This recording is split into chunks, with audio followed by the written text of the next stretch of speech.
Okay, everybody, as promised, here is the Alabama versus Texas A&M 2016 edition prediction video. I'm going to give you the outcome of the game based on the way I see it, uh, based on some of the things I believe that will happen and how these teams stack up. So I got to start with Texas A&M. They're number 6 in the nation. A lot of people making big deals about Myles Garrett and Deshaun Hall in the pass rush, and that is true. They have a great pass rush. They've sacked the quarterback 20 times this year. I think they're in the top 10 for sacks. So that is, well, they're number 13 in the nation in sacks. So they're getting to the quarterback a lot. That is very true. They're causing trouble for people. Even though Myles Garrett has been dealing with a leg injury, they say he should play against Alabama tomorrow. We'll see how effective he is. Dejan Hall's been playing well as well.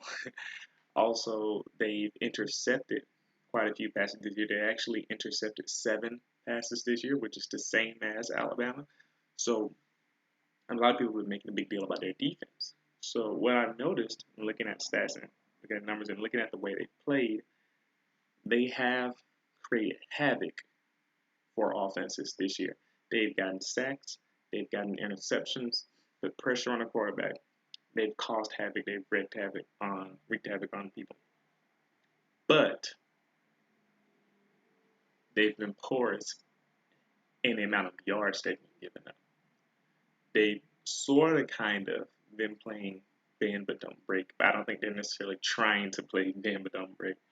Um, John Chavis' system is set up to where he'll concede short passes to you with the hope of getting a big play and allowing his defensive line to pressure you to make more mistakes. And so he kind of predisposes himself in a way to conceding up a lot of yards. But Texas A&M has been really bad at it. They are 110th in the nation in passing yards per game. I believe they're giving up 278.2 yards per game, and it showed. Tennessee racked up yards on them. UCLA was able to come back on them. Uh, they it's just been interesting to watch them play bad. And CBS made a point when they were saying that cornerbacks are bad, and I said it in my video yesterday. And it shows their cornerbacks are not covering receivers as well as they should be. Their safeties are good, especially in coming up making tackles in the run game and causing interceptions with Armani Wise, Donovan Wilson, and um, Justin Evans. But their cornerbacks are not covering receivers as well. That showed in the Tennessee game. Jawan Jennings and Josh Malone made a few plays. Also, their running game. I mean, well, no, I didn't mean to say running game. Their stopping the run has been bad too. They're giving up. They're 68th or 69th in the nation, giving up 159 yards per game rushing, and that showed in the Tennessee game. Tennessee had 398 rushing yards, I believe, uh, just running right through the Texas A&M defensive line because their system is designed to get the defensive ends up the field and to get after the quarterback. And if your offensive line and your team knows how to exploit that, they can run the ball. And Tennessee did it very, very well. They ran the ball all over Texas A&M. They're conceding these running yards, conceding these passing yards, and it puts them in situations such as, you know, UCLA coming back, Tennessee coming back, South Carolina hanging around, as those teams know how to take advantage. And honestly, that type of scheme plays right into the hands of Alabama. If you remember the game from last year, we exposed it with Derrick Henry running for over 200 yards because we did the same thing. We let those ends rush up the field and we ran zone read. I mean, not the zone read, the zone outside zone runs and the inside zone runs right through it because Alabama's run blocking uh, did their job somewhat last year. But this year, Alabama's run blocking is even better. And so, I mean, like I said before, this is probably the best run blocking line Alabama's had in the past 3 or 4 years, not since they won a championship in 2012.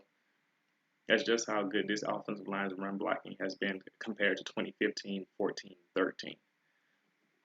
And so, with that, if Alabama was able to rack up 200 yards rushing with Derrick Henry last year, imagine what this offensive line and the commitment to running that they've done so far will be able to do to this Texas A&M defensive line because they've proven that they do not stop the run well. No matter how good your pass rush is, if you can't stop the run, you're not going to be able to play well.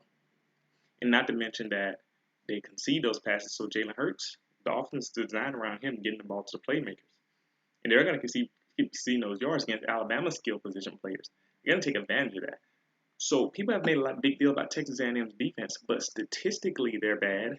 And not only statistically are they bad, but you can see it in games where they've given up yards, and that has allowed teams to stay in the game. So in game um, they turn porous at times. If if they don't have you in a position where you're passing the ball all the time, you can and will move the ball on Texas A&M. If you don't beat yourself, you will score. Like I said, it showed in the game against UCLA. It showed in the game against Tennessee. It's just that they were fortunate enough to come out on top in those games. And you notice both of those games with the overtime. Once Tennessee and UCLA figured out what they needed to do, they made a comeback.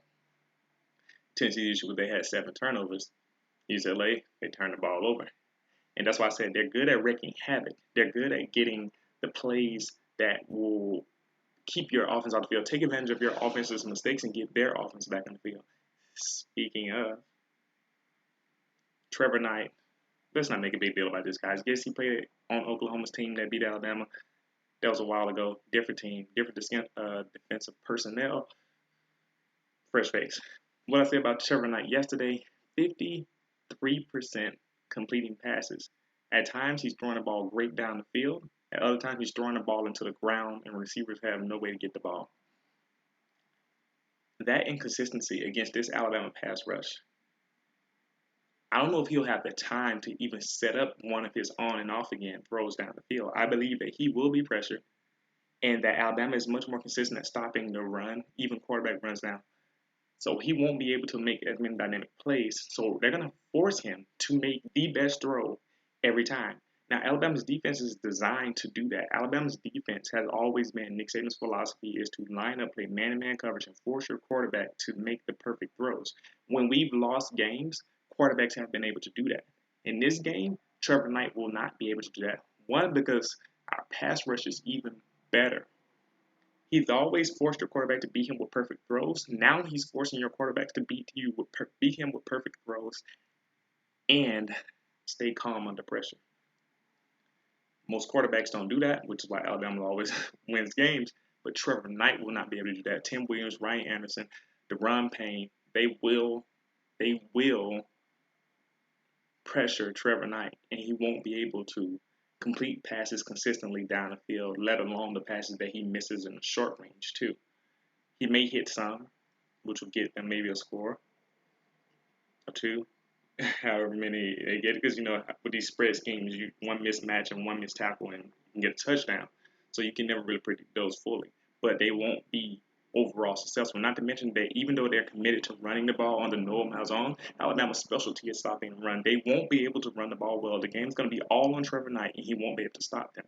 Not to mention that Jalen Hurts and Alabama's offense is very dynamic this year, and as I mentioned, Texas A&M defense won't be able to stop them. So what I'm saying is that Alabama consistently moves the ball without turning it over, and they score more than enough points to beat Texas A&M, while Texas A&M struggles against Alabama's defensive front. I'm predicting this game, it can get ugly. It can get ugly. I don't know if 59-0 ugly, but I'm predicting that this one will get ugly.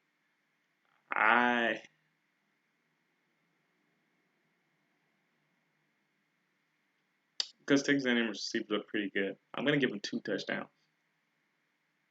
And Trevor Knight has the ability to hit some throws sometimes. But overall, they won't be able to have that much success. This game, Alabama 42, Texas A&M 17. I gave them that field goal at the end, just being modest and conservative here. But I don't believe they can consistently move the ball on Alabama's defense.